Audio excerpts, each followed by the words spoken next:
Gore Gamboa, ganador del concurso literario Narcís Lunes y Boloix y galardonado en el Festival Internacional Santiago Arizón de Cortometrajes, ofrece a través de una historia tan original como divertida, un muestrario de consejos y trucos para sacar mayor partida a la creatividad desde un punto de vista narrativo. Ya a la venta en editorialcirculorrojo.com. Hola María Eugenia, encantado de saludarte. Hola, ¿qué tal, Rafa? Igualmente. Hoy hablaremos unos minutos de tu libro Sabiduría de la Antigua China, porque ¿cuál es el propósito de su publicación? Bueno, mira, el propósito, en realidad cuando uno escribe un libro, lo primero es el interés que tienes por el tema que escribes. Y porque, en mi caso, me parece que ese interés es bastante compartible. Yo creo que puede ser de interés de muchas otras personas. Una es la parte de las anécdotas, pero también es la atracción que siento por todo lo que es la cultura y la filosofía china. Soy calígrafa, soy pintora y también me he especializado un poco en la pintura y en la caligrafía china. Y también cuando estudié chino, que no es que lo hable, pero lo estudié, hablarlo es muy complicado, pues aparecieron estas frases que son los proverbios, cuentos y leyendas del Chengyu, así se llaman, que son frases que se usan mucho en el idioma, pero son frases idiomáticas, como nosotros decimos, frases hechas, ¿no? A veces parecen nuestros refranes, no exactamente, pero por ahí van. Lo curioso es que estas frases, cada una tiene solamente 4 caracteres, eso que a veces llamamos como letras chinas, están relacionadas y tienen su origen en la antigua literatura china, en los clásicos chinos y también las historias de la tradición oral. Entonces, cada frase es una leyenda que además puede ser divertida, más profunda, interesante, y a su vez cada una tiene una enseñanza, es como una reflexión, no propia una moraleja, más bien una reflexión. Depende de esa reflexión o de esa enseñanza, es lo que significa la frase. ¿Y cómo se pronuncia Chengyu? Chengyu, sí. En este caso bastante parecido a cómo se escribe. Hay letras, hay palabras chinas que no se pronuncian igual que nosotros, pero esta sí, Chengyu. Tú dices que lo de hablar chino es complicado y lo de la escritura esta que haces, ¿cómo lo ves? ¿También complicado? Bueno, la escritura también es complicada. Lo que pasa es que, claro, yo me licencié en Bellas Artes, entonces ya más o menos vas teniendo un dominio del pincel. Ya. Eso no implica que no tengas que practicar muchísimo. Yo llevo unos 16 años estudiándola y considero que esto no se acaba nunca. Tienes que tener un dominio del pincel, aparte son muchos trazos, hay una manera de escribirse, hay un orden, no es que escribes así aleatoriamente uno y otro, no, tienen un orden, tienen un sentido, pero todo para el que le gusta es un mundo fascinante, no solo porque aprendas a escribir, sino porque requiere una concentración. Para mí es como quien hace yoga o hace qigong, ¿me entiendes? Sí. Son prácticas que te llevan a un encuentro contigo mismo, que te llevan a olvidarte de todo lo que sucede alrededor, y luego vas practicando y te sientes que vas avanzando, y en fin, es un arte muy expresivo que en un momento influenció bastante a los informalistas occidentales, incluso a Tapies, a Miró, porque podríamos decir que es un arte abstracto para nosotros, ¿ves? Y aquí, bueno, si estás con los trazos, si se te va un poco, igual significa otra cosa, ¿no? Sí, bueno, tienen que ser tal cuales, en esto es muy preciso, porque hay trazos de muchos caracteres, hay caracteres de muchos trazos, pero algún carácter a lo mejor varía en un solo trazo, le quitas uno de estos puntos y se convierte en otra cosa, o le agregas uno más y se transforma, ¿ves? Entonces sí, por eso te digo, es un estudio bastante largo y los vas buscando en el diccionario. Yo por lo menos tengo un diccionario de 6.000 caracteres, pero hay de más, y vas buscando lo que significa. Y en el caso de los Chengyu, pues la búsqueda mía o todo lo que fue la investigación fue primero seleccionar 60 frases, que son las que tiene el libro, 60 historias de cientos o miles, pero claro, yo no busqué entre miles, yo iba buscando las que me parecían más interesantes, que algunas tienen relaciones con frases nuestras, y que podía tener un límite, ¿no? Entonces hice esa pequeña selección, a partir de allí fui investigando cada una de estas, buscando las maneras de traducirlas, porque no existe nada en castellano, en inglés también hay muy poco. Y lo que encuentras a veces es en los diccionarios de Chenyu, como decir un diccionario chino-inglés o chino-castellano, ¿me entiendes? Y esto, ahí empiezas a buscar, pero no te salen las historias. Fue un trabajo de investigación, pero lo disfruté muchísimo. Como me gusta, pues fui aprendiendo bastante. Claro, sí, porque este libro está, como bien dices, dividido en proverbios, cuentos, leyendas. Haces ese criterio que no sé si la editorial te ayudó, te guió un poco de lo que ella necesitaba o fue un poco libre albedrío tuyo, como... No, fue una propuesta mía. Yo con la editorial Kairos, ¿Sí? Es el cuarto libro que publico. El primero fue de pintura zen, después otro de caligrafía que se llama Palabras con Corazón. El anterior de hace un año, que es Arte, Naturaleza y Espiritualidad, Vocaciones Taoístas. Y a partir de ese se me ocurrió y bueno, como al tener ya 3 libros con la editorial, pues ya hay un poco de confianza, ¿verdad? Claro. Y cuando es una editorial Kairos que tiene una línea orientalista y filosófica, Sí. de manera que este tema podía entrar. Entonces, a mí se me ocurrió y claro, preparé una pequeña maqueta con varias, preparé como unas 12, 15 historias, ¿verdad? Con sus caligrafías y se los llevé. A ellos les interesó bastante y entonces de ahí, bueno, primero vino todo el proyecto de cuántas seleccionaba, ir yo haciendo, Claro. Luego el formato del libro que me gusta mucho, ya ves que es alargado, tapa dura, Muy chulo, un formato como muy bonito, como un muy libro chulo. de regalo quedó. Y de allí fue como empezó a hacerse el libro. Entonces nace de una propuesta mía, pero en la cual la editorial sintió bastante interés por hacerla. Uh-huh. ¿Y tú desde cuándo estás vinculada a la cultura oriental? ¿Cuándo te empezó a interesar? Fíjate, yo en principio estudié Bellas Artes en México, hace ya bastante tiempo, terminé de estudiar en el 80, o sea, siglo pasado. y mientras estudiaba jamás me imaginaba que me iba a interesar la pintura oriental, pero sí empecé a leer el Tao Te Ching y los libros filosóficos chinos. También tengo que decir, sobre todo con el libro anterior, que pensaba, ¿de dónde me viene a mí esto? Que mi padre, que nunca fue a China, pero era la verdad que un amante de la filosofía china y de toda la cultura, nos hablaba muchísimo de China. De hecho, tenía una tetera china donde tomaba el té. Y yo creo que allí más o menos empecé a interesarme, por lo menos conocí filósofos, ¿ves? Incluso siendo niña, de lectura, de historias que él me contaba. Luego la parte de la filosofía y luego comencé a encontrar libros, El Jardín de la Semilla de Mostaza, que es el antiguo manual de pintura china, a vincular, bueno, digamos mi oficio de pintora, ¿verdad? Sí. Con la filosofía que me gustaba. Y entonces poco a poco me fui metiendo en este mundo, comencé a estudiarlo, he viajado a Japón y a China y mira, ahora doy clases aquí en la ciudad de Barcelona y la verdad que es el arte, es el camino que he escogido, me siento así, después de tener tantos años con caligrafía, pues más aún. ¿Y ese pique que dicen que hay entre China y Japón es real o es un poco mito? ¿Tú cómo lo ves? No, sí existe, por supuesto, tienen una historia como estas historias donde ha habido guerras, una guerra tremenda, pero fíjate que ese pique que existe, yo que he estudiado en los dos países, pero he estudiado más en China, yo estaba en escuelas en China, escuelas de caligrafía, donde vienen los japoneses a estudiar. Yo no sé por qué, pero yo siento que a nivel arte, ahí no existe ese mismo pique, ¿me entiendes? O sea, confrontación. Prácticamente cuando llega la caligrafía a Japón, que viene desde China, pasa por Corea y llega a Japón, en Japón no se escribía todavía, no había ningún sistema de escritura. Entonces los japoneses heredan mucho de China. Ciertamente lo transforman, vamos a decir, hay una depuración, lo llevan a su terreno, vaya. A su cultura, ¿verdad? Que se transforma como todas estas cosas. Pero ellos reconocen que el origen está en China se inventa el papel, toda la escritura viene de allí.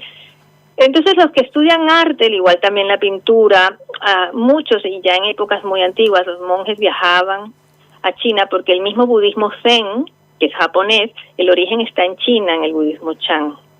Entonces ellos viajan. Y yo cuando me he encontrado con japoneses que estudian en China, no percibo esta diferencia. Es así como que es mi experiencia, por supuesto. Puedes encontrarte otra persona que tiene otra experiencia. Pero mi experiencia es que hay mucho respeto de parte de Japón hacia el arte chino. Y como respeto sabiendo que ahí hay maestros, igual en Japón, por supuesto, se ha generado toda una historia de arte interesantísima con sus propios maestros, muy importante, y también su caligrafía. Entonces yo no percibo eso. En otros aspectos sí se puede percibir, por supuesto. Ajá. ¿Y por qué hay esa sensación de que la sabiduría china es como más sabiduría que otras culturas ancestrales? Ay, porque primero yo creo que, no sé, los chinos han inventado un montón de cosas, ¿no? Pero también porque es una cultura que desde el principio, por ejemplo, por decirte la caligrafía, ¿vale? Sí. La caligrafía, fíjate, no es la más antigua que existe. Creo que la caligrafía sumeria es más antigua. Uh-huh. Sin embargo, la única caligrafía que no se ha sistematizado en un alfabeto es la china. Es patrimonio inmaterial de la humanidad por la UNESCO. Entonces, eso ya la hace algo muy especial, porque es la única que se mantiene como sus orígenes. Entonces, yo creo que muchos de lo que tenemos ahora, pues sí, de alguna manera ha venido desde China. Cuando entran otros países, por supuesto, cambia, pero si nos vamos a dar cuenta, ha tenido mucha influencia en nuestra vida incluso, porque para mí hay muchos de estos proverbios y cuentos que si los leemos nos parecen cercanos y yo creo que han llegado por alguna vía o también pueden ser coincidencias de las distintas culturas, ¿verdad? El aprendizaje de cada cultura puede coincidir. No los he contado, ¿cuántos hay al final? 60, son 60. Ajá. ¿Y con qué parte de la cultura china te identificas más? ¿Qué es lo que más te llega? Bueno, de la cultura china, que es por supuesto el arte, dentro de ellos la caligrafía y la pintura. La música también me gusta, me parece que es increíble los registros también que tienen en los cantos y los instrumentos. Hay una parte que por supuesto es muy caótica. Yo empecé a viajar a China en los años 80 y era muy distinta. Ahora si vas a China, pues es bastante agobiante y ha cambiado mucho. Para mí, pues, la prefería como era antes, ¿verdad? Pero como todo cambia, sí. Antes en China, cuando yo iba, pues no había ni un McDonald's, nada. Ahora en China es otra historia.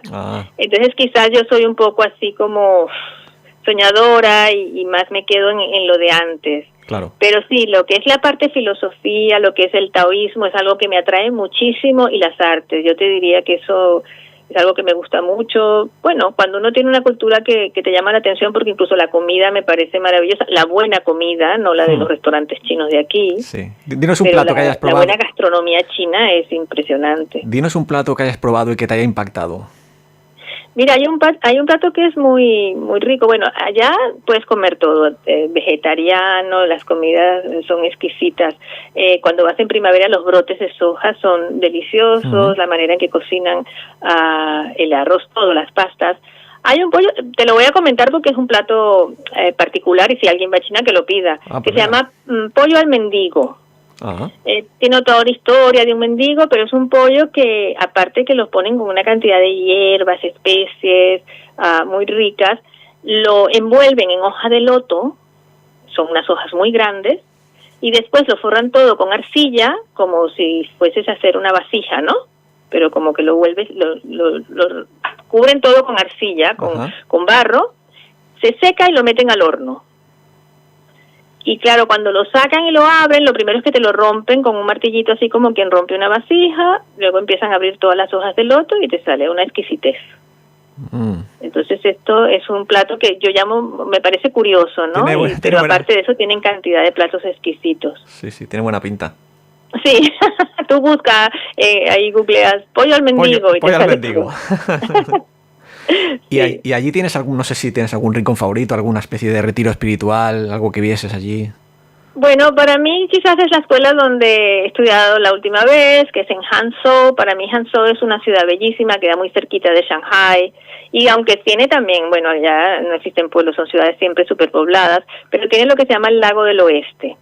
Y está la escuela de arte, que es muy hermosa frente al lago. Hangzhou es muy bella, y tiene también lo que es el Pozo del Dragón, que es donde hay un té chino que se llama Longjing, el Pozo del Dragón, que es en una montaña, pasas por todas las cimas de los campos de té y bosques de bambú, y es precioso.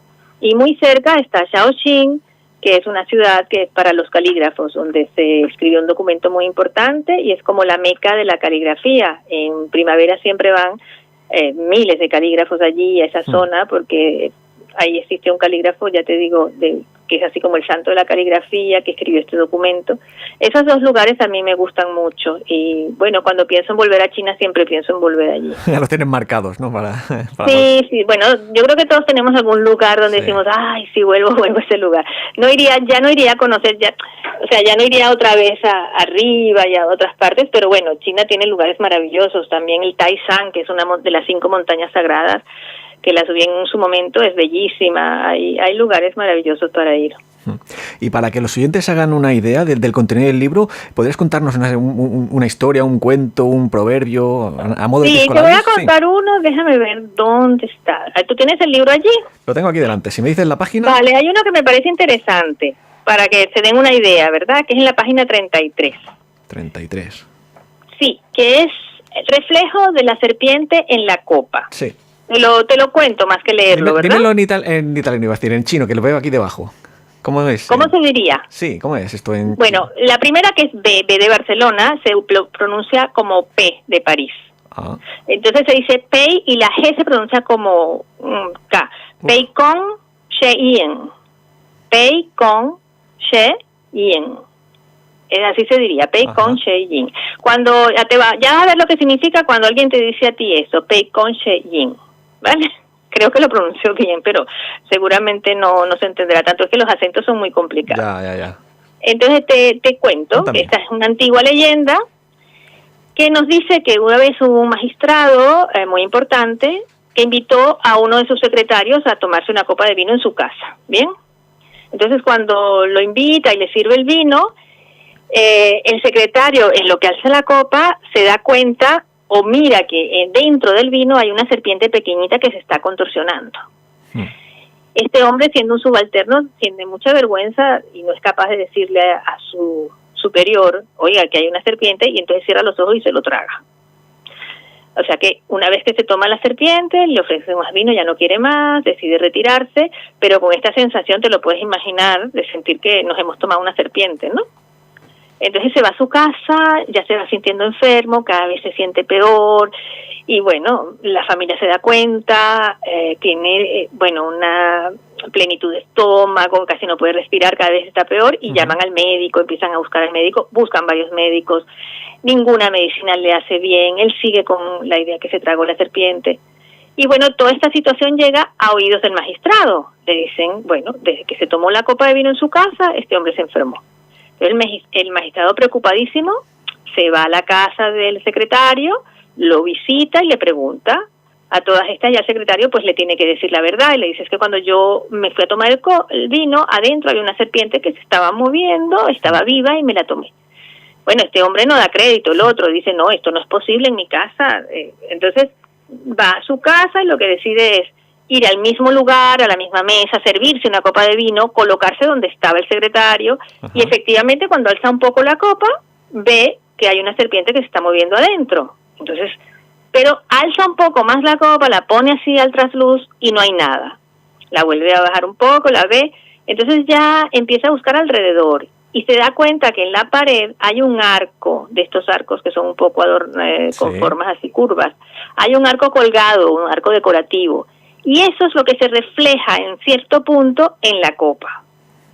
Cuando se da cuenta que es un mero reflejo, pues va a buscar al secretario, se lo explica, lo trae a la casa, se lo demuestra, y en ese momento el secretario se empieza a sentir mejor y se cura. Entonces, esta frase pues se refiere a los temores imaginarios e infundados que nos pueden llevar a perder la salud, y está muy relacionada con el término que nosotros usamos psicosomático. Ajá. Entonces, cuando alguien te dice eso, a lo mejor tú te sientes mal, o tú mismo dices, mira, estoy enfermo y esto, pero el reflejo de la serpiente en la copa, lo que tengo pues es más imaginación que otra cosa, ¿sabes? Es un poco por allí van estas frases, aunque hay de todo tipo. Hay unas más divertidas, otras más profundas, unas románticas, y todas tienen su origen algunas en poemas o en historias de la guerra. Claro. Cada página, te das cuenta, tiene en la página derecha, la que tienes enfrente, la frase, la historia en un recuadro gris, tiene lo que sería el significado o la enseñanza de la frase, y luego en la izquierda está la caligrafía. Genial. Y además eso, que son historias cortas que son ideales para antes de dormir, ¿no? Te lees una historia, Ay, sí. te llegas a una reflexión. Tal cual, porque no tienes que irla leyendo en orden, sino que abres cualquier página y te la leas. Y luego yo creo que es para muchas edades, porque los jóvenes, niños también un poquito mayores lo pueden... Sí. A mí es que siempre me gustaron las leyendas y los Esto le gusta a cuentos. todo el mundo, coger Sí. y sí, porque te llega también esa parte de la cultura, ¿no? De otros Sí. países. Yo creo que sí, yo creo que es bonito y yo cuando lo vi así que me lo mandaron a casa dije, uy, qué bonito ha quedado. Este es un libro que a mí me encantaría que me regalaran, ¿sabes? La edición es una pasada, la verdad que... Sí, la edición quedó de lujo, ese que es bellísima, la tapadura, los colores, todo, quedó muy bonito. Este ha salido ahora mismo en marzo, ¿no? Creo que... Acaba de salir Acaba de y lo salir. vamos a presentar, mira, el día 8 de mayo se va a presentar en el Instituto Confucio de Barcelona, Ah. que de hecho ese día voy a hacer digamos lo que puede ser un performance, voy a hacer una caligrafía ahí delante de todo el mundo. ¿Dónde está el instituto? El Instituto Confucio está, ¿sabes dónde está la librería central del Raval? Sí. Bueno, en la misma calle. Te voy a decir, es la calle Elizabeth, número 10. Donde está la librería central, si tú vas de la librería al Museo de Arte Contemporáneo, Uh-huh. dejando la central atrás, ahí enseguida a la derecha ves una reja como un jardín. Y hay una entrada que adentro hay como un colegio, como un Sí, patio. es verdad, sí. Justamente allí está el Instituto Confucio de Barcelona. Ay, qué bueno. Y el jueves 9 de mayo estás invitado. Genial. A las 7 lo presentaré y bueno, yo creo que va a estar muy bien, porque aparte de presentar el libro, ya te digo, haré una caligrafía, tendremos un brindis. Qué bueno. Y el instituto es muy bonito, vale la pena conocerlo. ¿Y habrá apoyo al mendigo? No, todavía no. Eso... Bueno, tendré que empezar a preparar, buscar las hojas de loto, eso está difícil. Oye, ¿y tú qué no paras? Porque aparte, bueno, has publicado este libro, tienes esos otros que has hecho, bueno, no sé, ¿en qué proyectos estás metida? Que no paras. Bueno, proyectos tengo ahora para escribir nomás, porque este año también publiqué otro libro, pero con otra editorial, un cuento infantil, La Caimana, con editorial Le Carré, que por cierto hoy salió para la feria del libro infantil en Boloña. Qué bueno. Donde el proyecto ahora es a pintar y voy a participar en una exposición en la que más o menos he estado también yo convocando, que va a ser en el Vendrell en el 2020, porque este va a ser la capital cultural de Cataluña en el 2020. Ajá. Entonces, junto con otras artistas que conozco, ceramistas y pintores, vamos a exponer allí. Entonces, bueno, este es como el próximo proyecto. Qué bueno. Por ahora, dar mis clases y estoy dando algunos talleres sobre taoísmo aquí en Barcelona. Y bien, en eso estoy. Y para ir cerrando la charla, ¿qué último mensaje o reflexión te gustaría regalar a los oyentes? A ver, ¿qué otro? Déjame ver de los que tengo aquí. Ay. Bueno, hay uno que... Es que hay tantos de... Sí que hay, sí. Sí, hay tantos y parece mentira, porque es difícil a veces... Uno que no haya contado, porque hay unos que me dicen que haya... ¿Cuál es el que más ha gustado de tu entorno? Bueno, es que sabes que todavía no lo... Ni siquiera los más íntimos no está, es todo secreto, ¿no? No, porque como todavía no ha salido... Hay uno aquí, déjame ver, alguno que sea divertido, porque hay unos que están muy bien. Bueno, hay uno que... Vale, vamos a compartir uno que se llama 3 personas hacen un tigre. ¿En qué página está?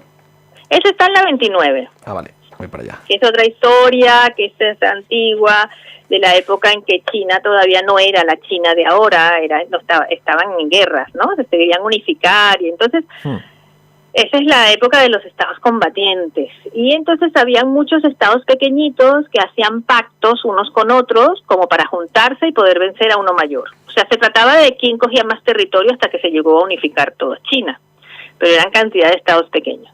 Entonces, en esa época que se hacían esos tratos, hubo un rey, el rey de Wei, que era un estado muy, muy conocido, que se quería juntar con otro estado.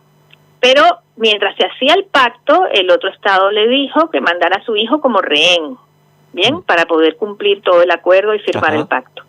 Cuando él va a mandar a su hijo como rehén, le pide a un ministro, el hijo no lo quería mandar solo, aunque ya era un chico adolescente, le dice al ministro que lo acompañe.